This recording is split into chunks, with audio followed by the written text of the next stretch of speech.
Sounds the good. message. Perfect.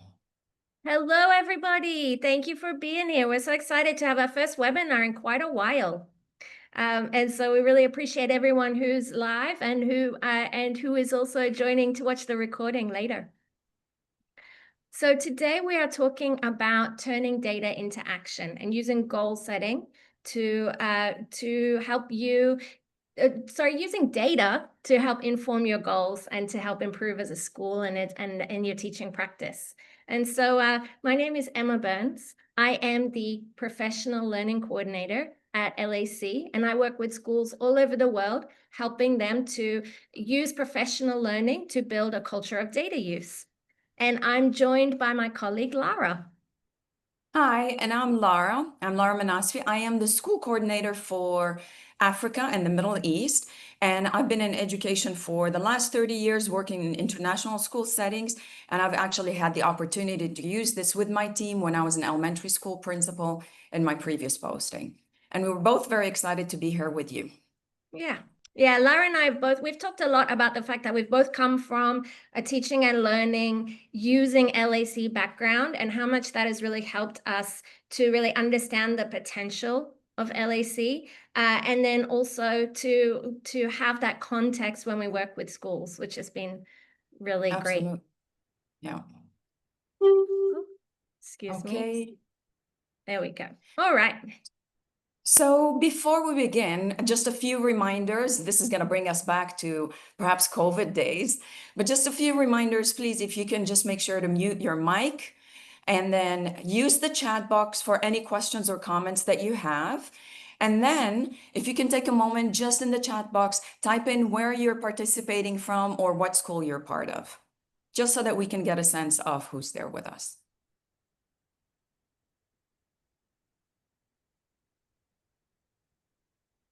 So I'm actually joining from Vietnam today. It's 3 p.m. for me. And I'm actually joining from Kinshasa. It is 9:05 for me. International School of the Sacred Heart in Tokyo. Thank you, Trish. France. Thank you, Piotr. And I know Sausan is in Australia, in Melbourne. Okay. All righty. Thank you. So I thought we'd start by thinking about what is the Learning Analytics Collaborative, because I'm sure many of you watching are LAC members, but maybe not. Data is something that is for everybody, and this webinar is certainly not tied to LAC. It's for all. But what we do is we're a platform and a service for schools that want to use the power of analytics to improve and transform.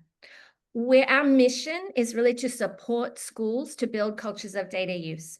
So we're not just about organizing information and visualizing information. We're also about getting people to use that data to improve schools, to improve outcomes for students, to improve life for teachers as well.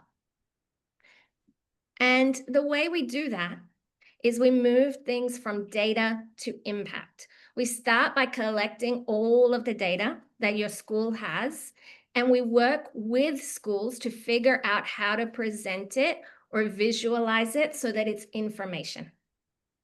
And then once you have that information, we work with teachers and school leaders to gain insights from that information using protocols and other discussion tools. And we really believe that when schools do that in a systematic way, that has tremendous impact. So we're going to start with asking why data-driven action? Why do we use action research? Sometimes when we hear the word data or action research, it feels like a top-down initiative and it feels more like work. However, our goal is to help shift the perspective. We're going to watch a little brief video, really literally 1 minute, very short, and it talks about action research and helps us reframe it and looking at it through a different lens as something perhaps more powerful, a way to test out our creative instructional ideas, experimenting, being creative, and looking at small cycles of reflections and data. So it's not about the traditional way of looking at action research and formal papers or extra pressure, but looking at it through agency, autonomy, and you as a professional educator taking charge of the learning in the classroom. Teaching is a craft. It's both an art and a science, and it can't be accomplished by following a recipe. There is no guidebook or instruction manual or how-to video for how to be a great teacher. There is no secret formula, codified list of best practices that will guarantee success in your classroom. This craft of teaching is often messy and confusing. You doubt yourself, you get frustrated, you make mistakes, tons of them. And improvement is painfully slow. Yet, that's the beauty. You get to explore like an astronaut. You get to experiment like a scientist. You get to design like an engineer. You get to compose like a musician. And you get to create like an artist. There's no point where you have arrived. As a creative teacher, you're always exploring. You're always experimenting. You're always innovating. That's what makes the journey so amazing. So teachers are natural researchers. We're always asking questions, we're always trying out new strategies, and we're always seeing what works. So when we're sitting back with a clipboard and observing subjects, we don't do this. We are not worried about control group, and this is not what today's session is about. It's really about participating in the process and making sure that we're looking at something meaningful and then using it to help improve learning. So in the chat box, if you can just type, how are you already using small case data to make instructional decisions? Every single day, how are you observing your environment, looking at the students, and what decisions are you making to change the instruction and to impact learning?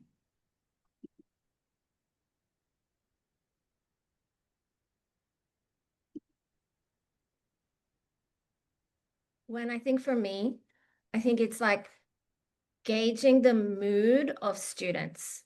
I can think of an example of like that I was going to do a really important formative assessment with my students one day. And then I walked in and they were all really, really, really upset because the prom was going to be at a different location. And they were devastated. And so I looked at all these kids and I thought, there is no way that they are going to be able to do this formative assessment today. So we threw that out the window and we made prom decorations instead. And, you know, I had to figure out later, where on earth am I going to find time to get this formative in? Like I've just wasted a whole lesson. But I had to respond to the data and the observations I was making as a teacher, because that wasn't going to be a successful data. Yeah, thank you. And we've got, at the moment, I'm not teaching, but when I was teaching, collecting the data was helping me differentiate. Absolutely. We're constantly looking at this to see how we can actually meet the students' needs in the different areas by looking at the work that students are doing and trying to interpret where they're making their mistakes. Yeah, using this as a feedback. And we often, as teachers, we use exit slips, we use observations, we use insights, and we're constantly changing. We're always thinking planning is really just a paper to help us plan the journey, but this constantly changes and we make decisions on the spot throughout the day because we are looking at student data, we're collecting information and making changes on the spot, reflecting and moving forward. Thank you for sharing and putting your notes in the box. Sasson says it takes a lot of time too, and absolutely. But it's part of that relationship building, isn't it? Because it's engaging with the students and their work, which is that classroom interaction. Yeah. Okay. So every time we do this, really what we're doing in a very small scale is action research. Every time that we have a look and observe something and then make a plan to take an action and then think about whether the action was successful, we're really following what is called the action research cycle. We often do it without thinking about it, without being aware of it. But when we can be intentional about it, we do have much bigger outcomes. So the action doesn't need to be big. In fact, the action can be really small, like some of the ones that we just talked about. But when we're intentional in what we're doing, the outcome improves. So to give you an example, I think we've all taught this student before, right? The student that maybe is distracting other peers in class. And so what would be, when you see that and observe that, what might be one of the actions that you would make a plan to take? Any thoughts?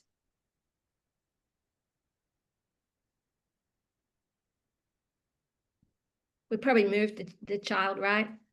Maybe think about some strategic groupings or strategic seating charts or something. So if we sat down and made a seating chart, then we then that would be making a plan and taking an action to see to see if we can improve what the data is showing us and what we're observing.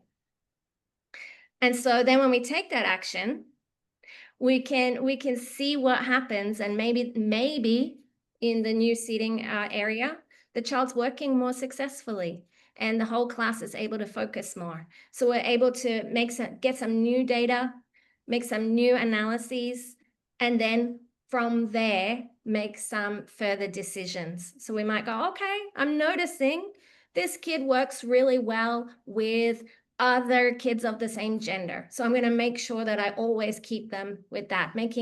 Based on the data that I've collected, I can analyze that data and draw some conclusions. So we do that all the time as teachers. But when we're not intentional about it, it's a small win. Oh, I noticed I moved him and he's working better now. When we're intentional, suddenly we can make some bigger changes and bigger outcomes. We might collect information from other classes. Where do you seat this kid with? How does he work in your class? And we might send our findings out to other classes and maybe be more systematic in our approach to seating and really see that move across the whole school. So the more that we can be intentional and the more that we can be informed by data, the more successful our action research can be. So we feel like there are 3 different places where we can really find some data and use data to inform this action research cycle. So we're going to be going through each of these one at a time. So with this model, you really can use it regardless of your role. And then when you're looking at it, you have to look at it through the lens of your role. But truly, anyone can use it. And this is just one way you can go about it. This is where the action research begins. So before you jump into planning and intervention, you need a clear, meaningful area of focus, something that reflects both the classroom experience and your own students' needs. So we're going to zoom in on the first phase because this is the most important foundation for meaningful teacher inquiry or teacher-led inquiry. The first one is identify an area of focus. This is not just about choosing a topic or guessing what students need. As Emma mentioned, it is intentional. It's about noticing something very specific in your class. It could be a pattern, a struggle, a curiosity, and then deciding, I need to explore this a little bit further.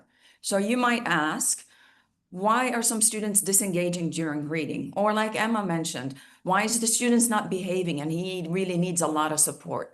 So why do they do so well on practice problems, but they struggle on tests? You're asking a lot of questions that are pertaining to those particular students in that setting. To help structure this thinking, we're going to introduce a reflection tool called the CQ, sorry. And this is really just one tool. There's just so many out there, but for today's focus, this is the one we're going to use.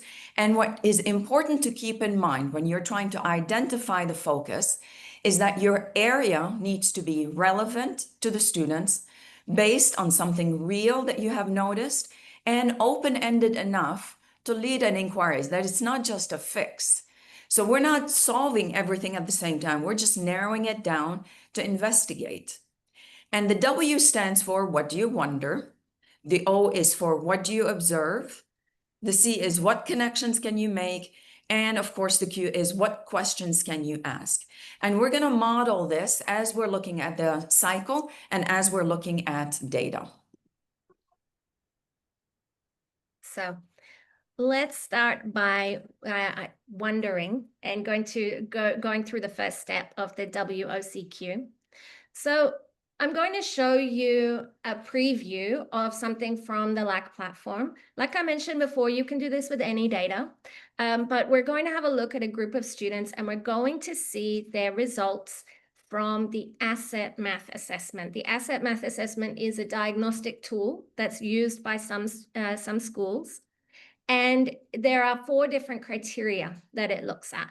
So it looks at concepts is the first one. Number sense and arithmetic is the second one. Then problem solving, and then word and application problems. So those are the 4 domains. Before I show you the data and I show you how the students performed in this diagnostic assessment, what do you wonder about this group of students and how they've performed in this assessment? What do you think is going to be interesting or relevant in the data that might help to shape our action research? So maybe put in the chat, or you're welcome to unmute and chat and speak up if you like. But what do you wonder about this data and what it might tell us?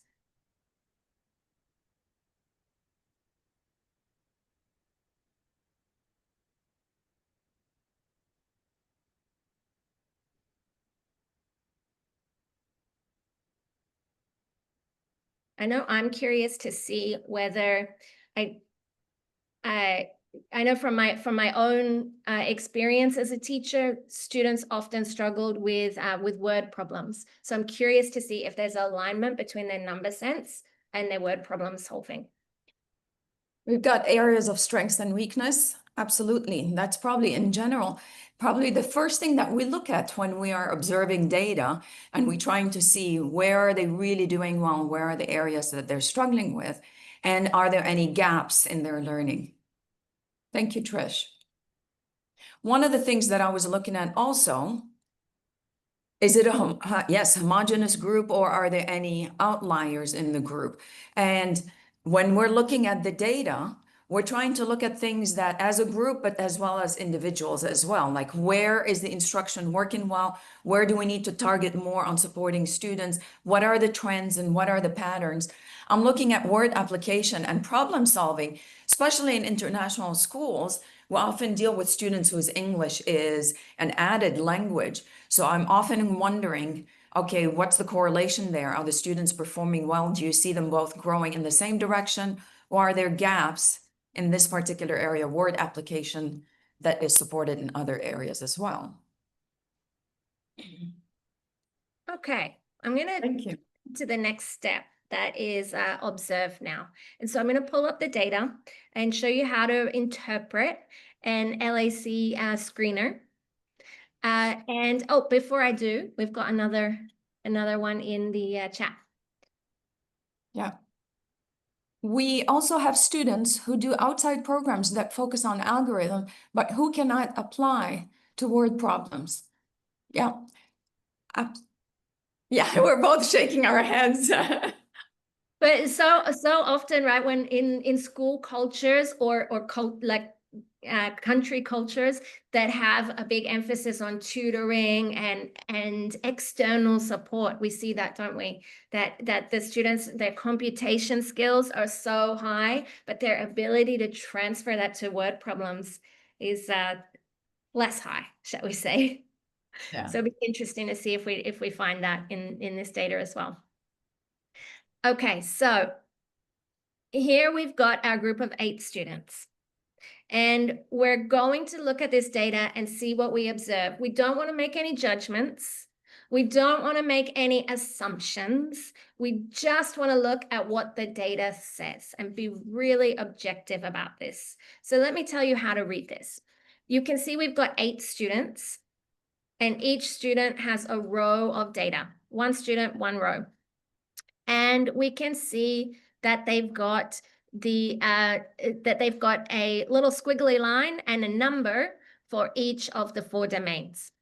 So the number in the box tells you what that student scored in their most recent asset test. So student number 1 in the most recent asset test for concepts scored 100.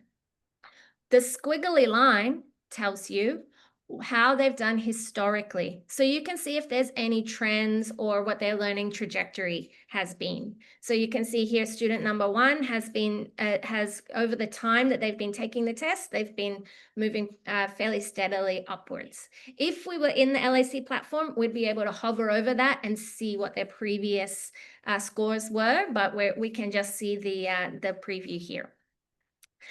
The colors tell us how that student is performing relative to the rest of the group.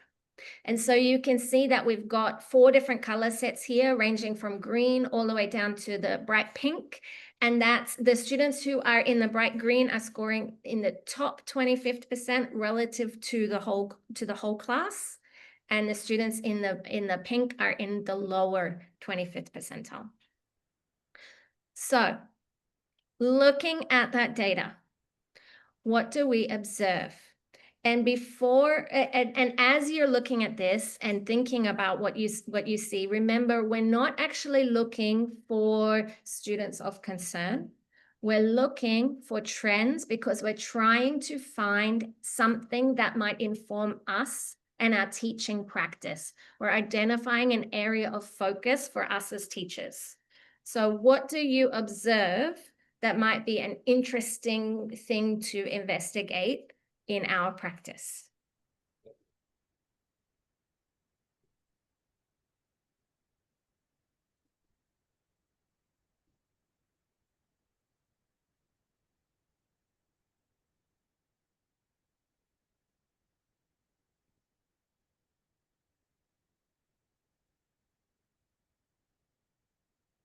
So somebody says that a lot of students are going down in the number sense and computation area. Interesting, right? Learning normally goes up. So if it's going down and that seems to be consistent across this group of students, what might that be? And that might be something that we can explore further. So yes, that's definitely an interesting observation. We've got word and application problems. That's an area, it seems to be an area of struggle for most. There's a lot of dark green, but all 4 colors, quartiles, are well represented.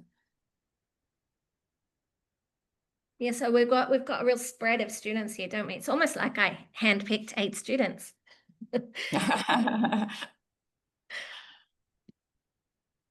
And someone said word and application problem seems to be an area of struggle for many.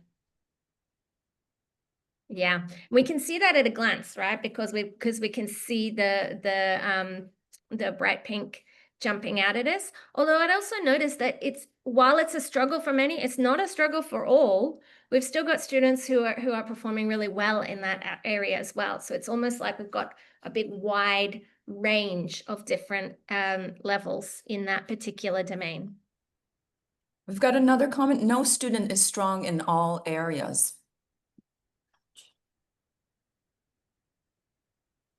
Yeah, everyone's got a learning, got capacity for growth. Interesting. Right. Okay. So I had to stop myself from jumping in and thinking about the reasons why when I was just looking at that data. Then I don't know if you noticed that the observe, we really want to keep it to the data and keep it without making judgments, without thinking what could it be, because we want to start to now think about how does this connect to what we know about our students in the classroom. So this is a little bit tricky when we're working with anonymous data like we are in this webinar. But let's imagine that this was some data that came from your class. How might you be able to connect this to what you know of your students and what you've seen in the classroom or in their other assessments, in their homework, that aligns or doesn't align with what this data is showing us? Where might we look for connections is probably a better question when we're looking at anonymous data.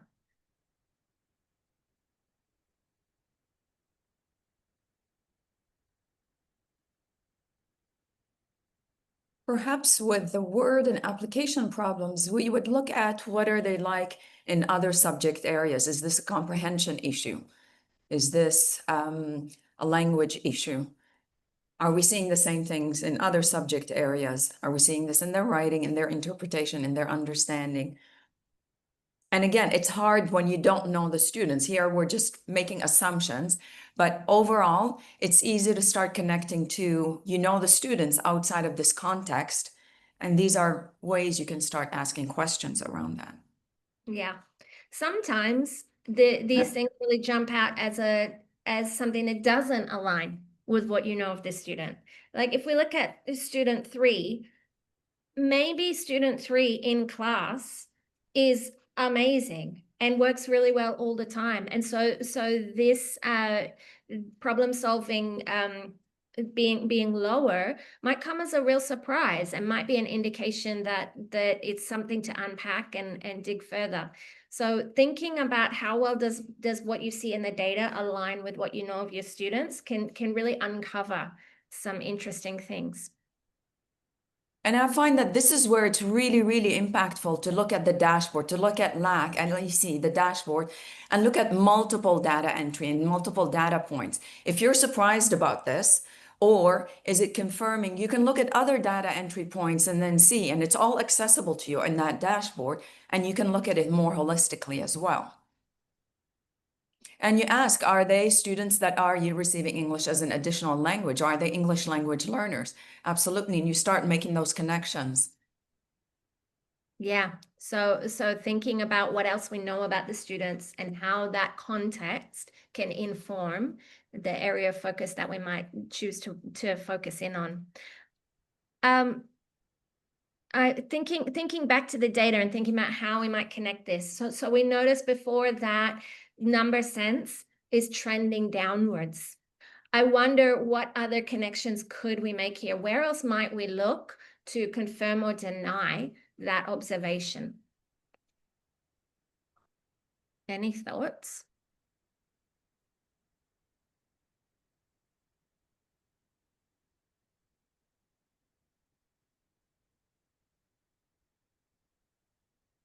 Put people on the spot. Where would you look, Lara? How would you see if their number sense was going down? How would you confirm that? Are they looking at the concepts? I'm not sure, actually. For number sense, I would just look at other math data, very basic data. Yeah, like maybe you've got their math workbooks. Yeah, right? like their journals, their quizzes, their classwork. Yeah. Yeah. You've probably 'Cause that's got an easy, that's an easy one to collect data from. Yeah. You could even do a little quick diagnostic, couldn't you? Like if you see this and you think, oh gosh, I wonder if that's if that's something that I need to worry about, you could add a quick warm-up activity of doing a quiz and collect that data just to confirm where their number sense is at. Yeah. And concepts is another one. I agree, because you're looking at the understanding of, do they really understand the concept? And it's not just about computation, which is an added step when you're teaching arithmetic, this area as well. For sure. Mm. So from here, the last step of this is really the one that's going to help us identify that area of focus. Remembering that we're not trying to find the student of concern, probably student 6. We're trying to find an area of focus that can help us to improve our teaching practice. So what might be some of the questions that we could ask that might set us off on the next stage of our exploration and our inquiry?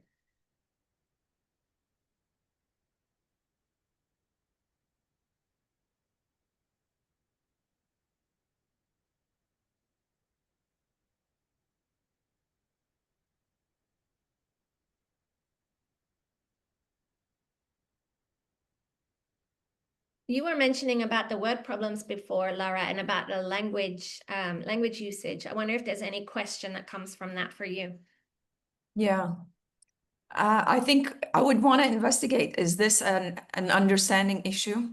Is this are they really not understanding the issue because it's a language? So is it a vocabulary area that I need to investigate further? And I would start looking at that perhaps. Because then that would give immediately next steps. Let's find out if they understand the math vocabulary, and then I can create a goal to pursue that. And I'm jumping the gun now, sorry. Oh, you're not though, because this is where we're going with this, right? These Yeah. questions become our goal.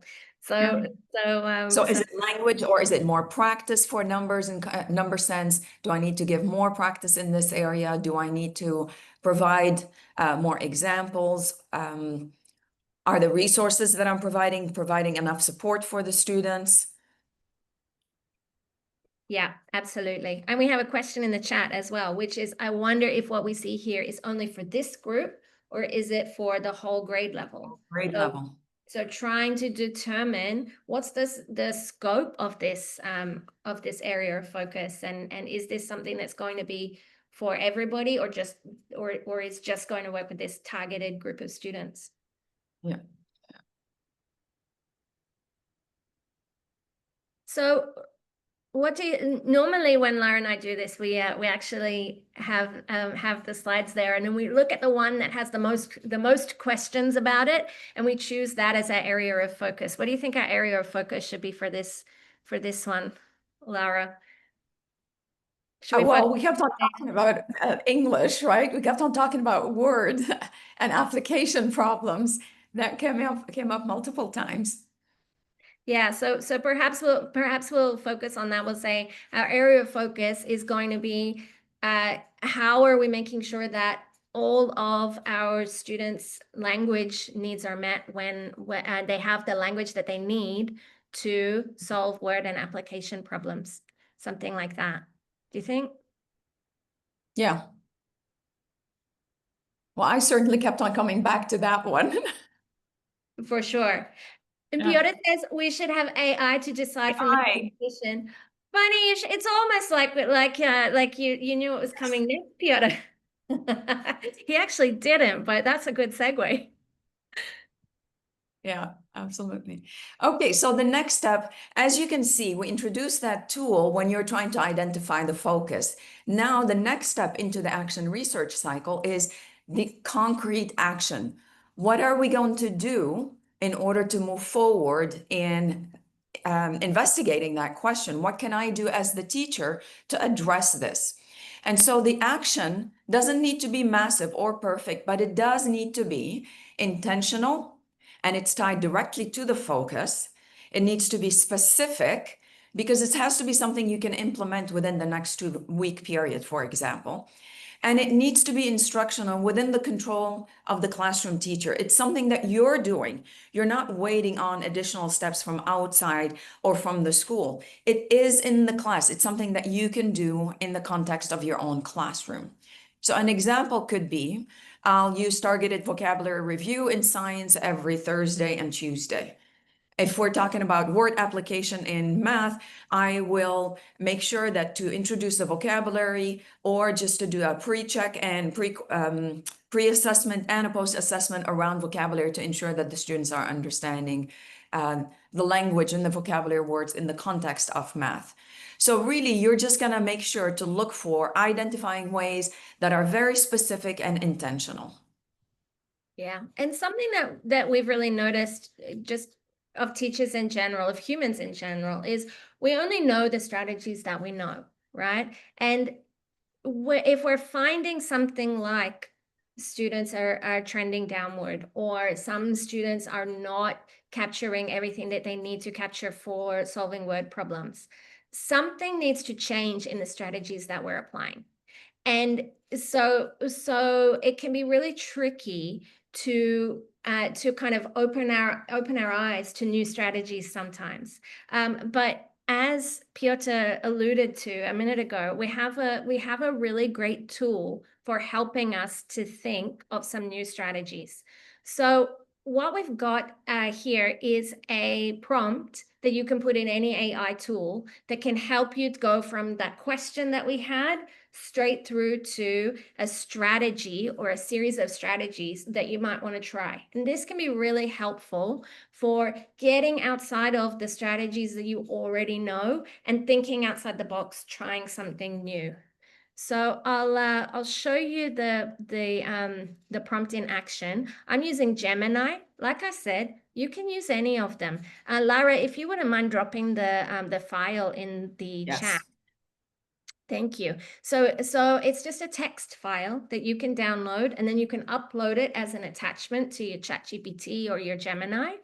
And then you can put your area of focus in here. So like I've noticed that some of my students are struggling with word problems in math. And you don't need to add any more than that because we've already got the prompt in the chatbot, but you can see it starts straight away to focus in and help you really understand this issue and think about some strategies that you might like to try. So the first thing it does is it gets you to think about the problem a little more deeply. Where do you see this struggle? Where do they get stuck? Is it in the vocabulary? Is it where do you see this with any particular group of students? Is it the EAL students, as we identified before? And so you can start to reflect with the AI tool and use that to help you inform your goal. So I might just say it's the EAL students. And we know that because we checked their workbooks and language profile. Because that's what we talked about checking, right? Yeah.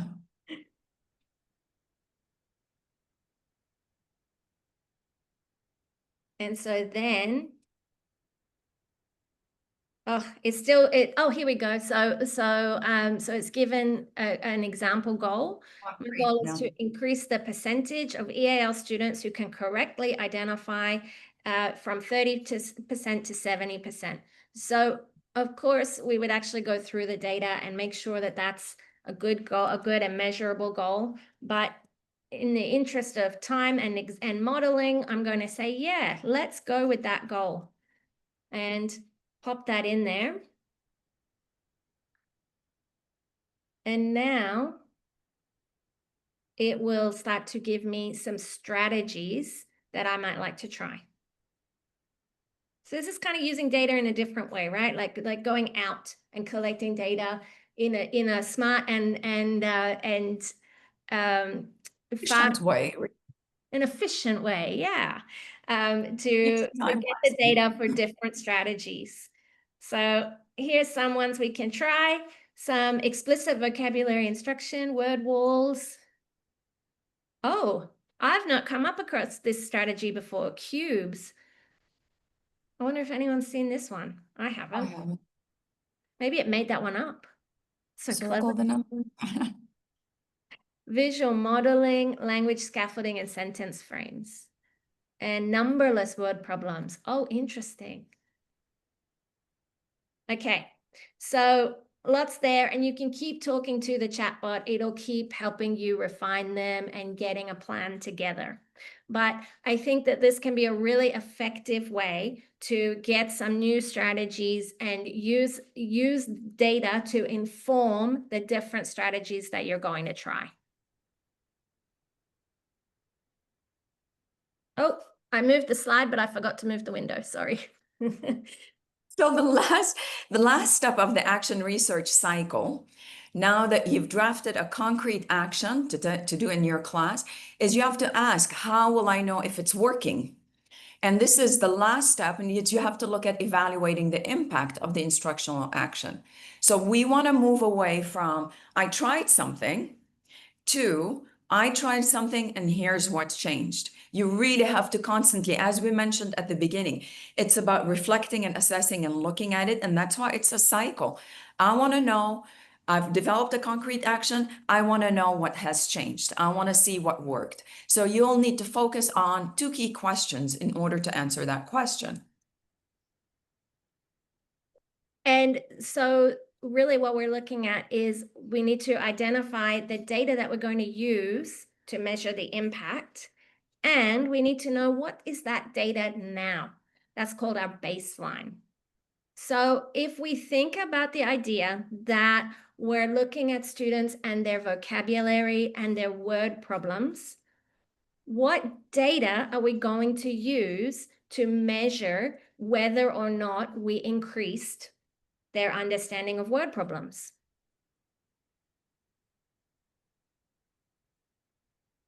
Any thoughts?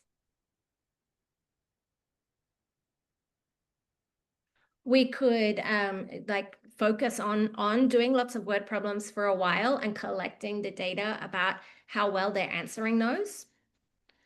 And Right? how well they're using also that same information in a different context as well. Mm-hmm.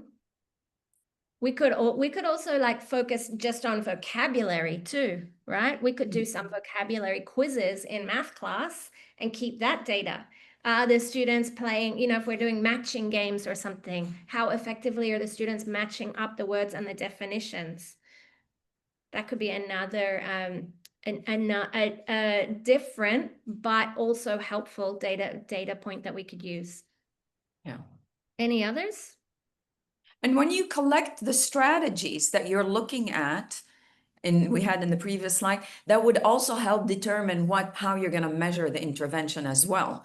When the strategy itself a lot of times tells you what you're doing, you're going to know actually what the outcome is going to be. So that kind of gives you some insights into what additional things you're going to look at in order to measure the impact. Absolutely. The key here, though, is that we have to think about this now before we start. Because what happens if we start to do one of these amazing, if we started to do that cubes problem solving method and we go, wow, I think the kids are really getting it. They're cute. They've got all these cubes things. They're getting all this vocabulary. We might be collecting lots of data, but if we didn't get a baseline at the beginning, we're not able to measure the growth. So it's really important that before we start, we acknowledge where the students are now and what's our baseline, so that at the end of the intervention, we can measure the same metric again and see the growth and have really valuable data to know that our intervention was successful, or to what extent it was successful. Yeah. So in a nutshell, that's really the action research cycle, is that we take these things that we do all the time, thinking about how do I best support my students? How do I improve as a teacher? How do I change my teaching practice to meet the needs of my students? But we use data to inform that and to be more intentional about that. And when we follow those steps of making a plan, taking action, analyzing the impact of our action, and using that to inform the next action, that's when we really can see a shift from small wins of having improvements in class to really big systemic wins that can grow across the whole school. So one of the things that we have, and we're going to drop it in the chat box later, it's you're going to create an action plan. You've finished, you've done the action research model, you've looked at it, you know how to use the tool. Well, you need to actually do something about it. You need to go to the next step. And there's so many different versions of goal forms that you can use. We just have one form that aligns with the protocol and the tools that we've mentioned earlier that you can use. A few key elements that you will need to be looking at when you're creating the goals is when you're creating the goal, you really need to make sure that it's measurable. So we're going to share a few examples. Thank you, Emma. So Sorry. here's an example. It's fine. Here's an example from lower elementary school. The example is some of our elementary or KG students are having trouble with rhyming and sound recognition.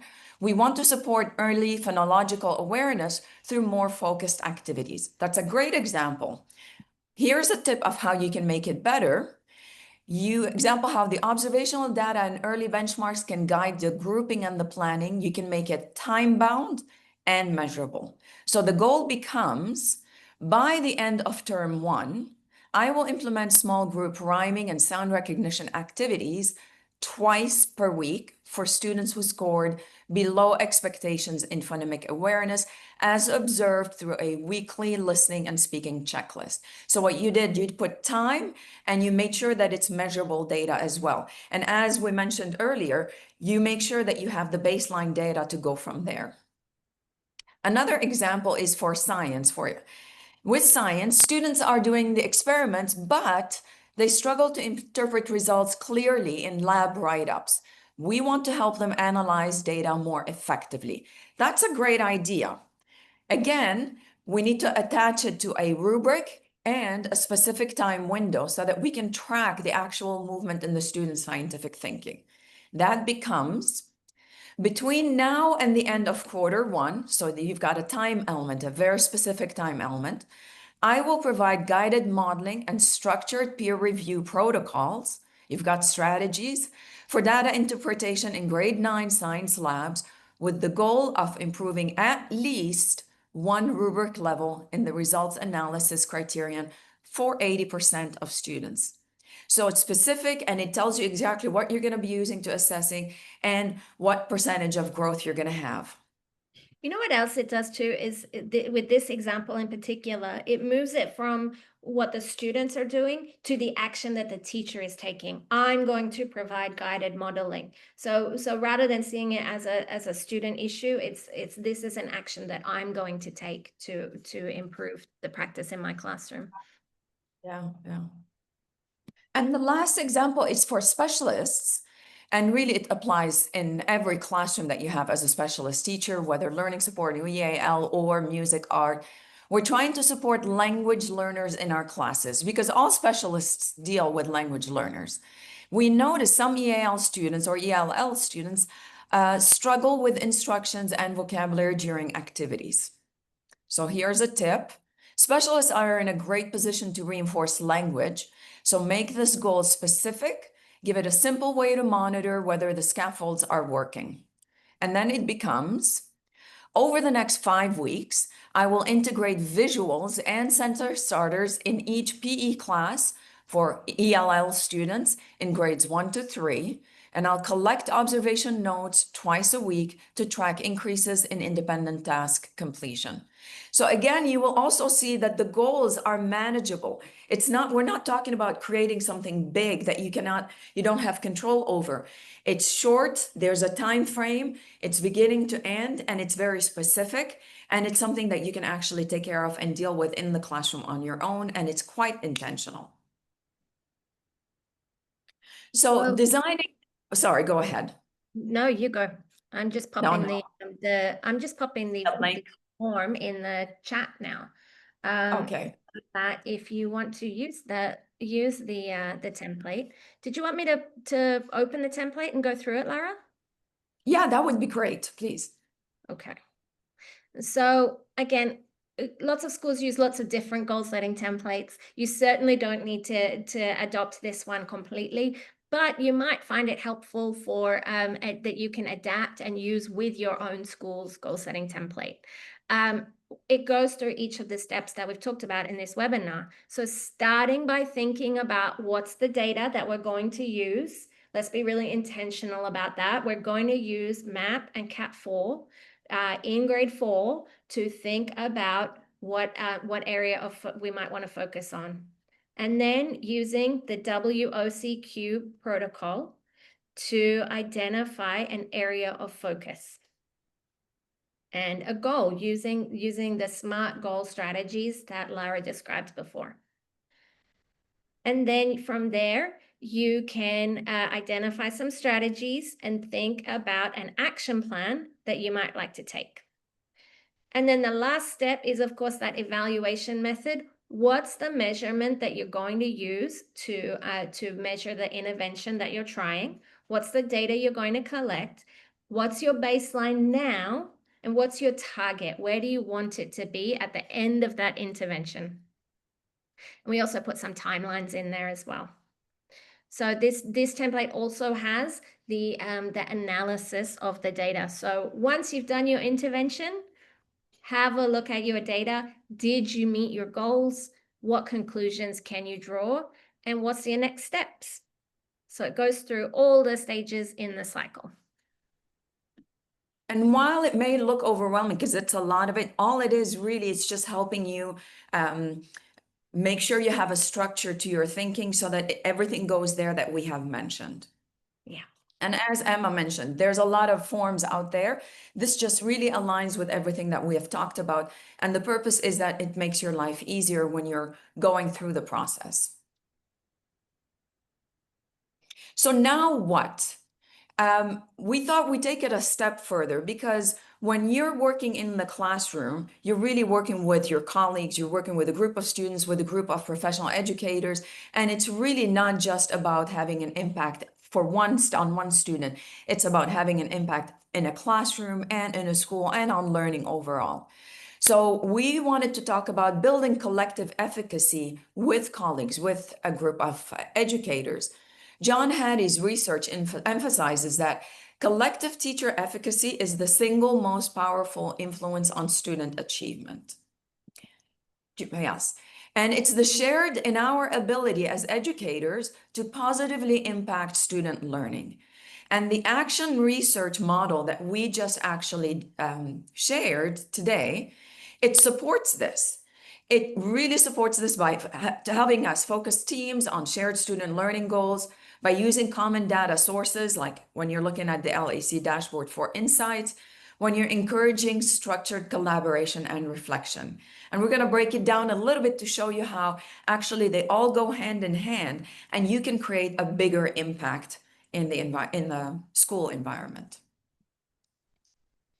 So one of the added steps, you've created the goal. It's really key that you work with colleagues, whether at a grade level or in a department, that you look at each other's goals and you do a peer review and a really warm and cool strategy feedback. You look at it and you use 3 simple prompts: what's clear and specific, what might need more clarity or support, and of course, the third most important element is it bound, and is it time bound, and is it measurable?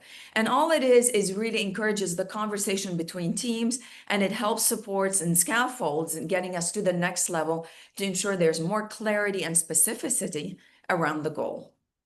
I think it gets teachers out of their own little bubble too, right? Sometimes we can be in our classroom with our students, and it's easy to forget that our students go a lot wider. They interact with the whole school. And when we can talk to our colleagues about our goals and what we're trying to achieve in our classroom, it helps us think about the big picture and the idea that we're all working together for improving the whole school.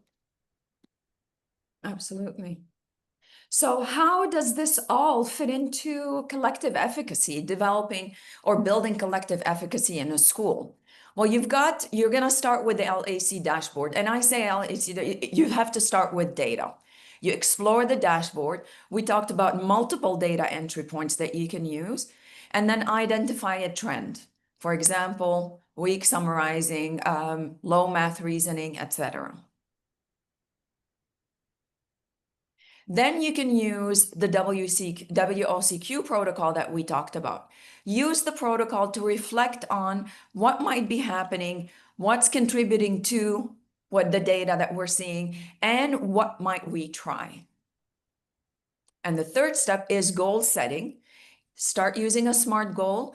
Base it on the WOCQ reflection and the LAC data to define a specific instructional move you will take and how you're going to measure it. And all of this will go into helping us develop collective efficacy. Sharing the goal with a colleague, receiving feedback on the goal, and seeing patterns across the school or across the grade level, and reinforcing the belief that together you can make an impact. And that's how you start from one, and then you develop really a collective efficacy from the whole school. So LAC gives us the data. The WOCQ protocol gives us the thinking structure, and the goal setting really gives us the plan, the action plan that we have. And when we do all of it together, we strengthen the school's collective efficacy and we can impact learning positively. And with that, one last step. After you've attended this session, hopefully you're leaving with some things that are going to impact you in one way or another. And you're thinking, oh, I'm going to start using this strategy, or I'm going to shape my thinking or classroom strategy, or anything that I'm going to do differently in the class. What is it going to be? So if you can just take 1 minute and put in the chat box, what's one strategy you will be using? And share it with us.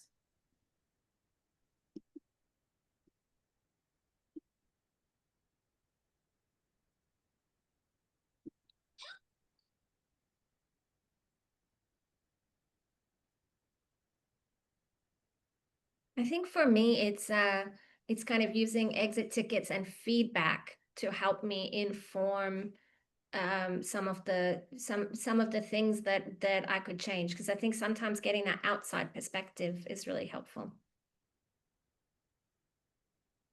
Trisha said I she like. Oh, sorry. Yeah, go ahead. Lara, you go. I was reading it too. Go ahead.